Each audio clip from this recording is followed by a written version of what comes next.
Débora Oliveira já está por aqui conosco, Débora, para falar de contas públicas. E isso tem relação com o Petrobras, porque nesse momento, quando o governo faz as contas olhando para 2024, já está contando com 100% dos dividendos da estatal.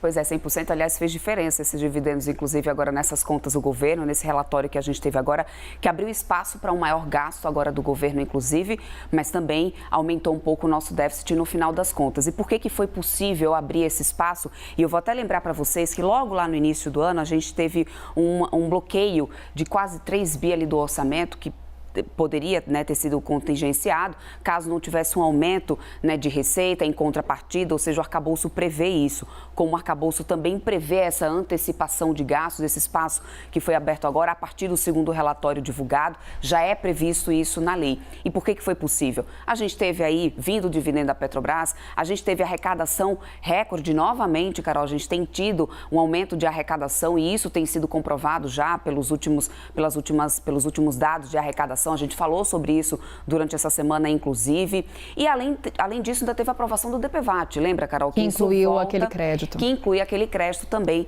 no final dessa história. Ou seja, isso tudo favorece para essa abertura, esse espaço aí de mais gastos nesse ano, aí liberando de qualquer tipo de contingenciamento. O Ministério de Transporte seria o mais prejudicado nessa história, não vai ser mais.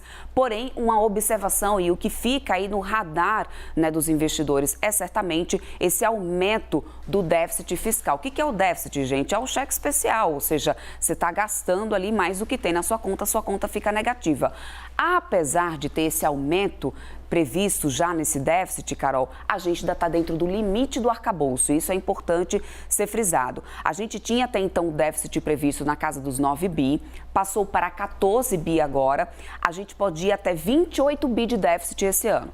Até aí, a gente vai estar dentro do arcabouço, vai estar cumprindo. Mas fica o risco e fica no radar, que a gente chama, dos investidores, Carol. Porque, além disso, a gente ainda tem outros cumprimentos, outras obrigações, como o cumprimento da meta de inflação. Meta de inflação que ontem, também em uma das falas do ministro, já foi colocada ali no telhado, com o ministro Fernando Haddad dizendo que a nossa meta de inflação é exigentíssima. E algo que realmente colocou no radar dos investidores, tipo, olha, será que a gente vai ter que rever essa meta de inflação? Se o ministro não está acreditando ali ou está dizendo que é muito exigente uma meta colocada por ele mesmo no arcabouço, colocou isso tudo já no radar dos investidores e já fez aumentar ainda mais o risco. A gente já viu a Bolsa respondendo bastante a isso ontem, Carol. Então, ou seja, se a gente para poder analisar, a gente tem um risco aí nessas contas que ainda permanece do governo. Ontem também Bolsa reagindo bastante com relação ao Fed, Exatamente. Banco Central dos Estados Unidos, Débora, também causando aqui um alvoroço. E quando a gente fala das contas aqui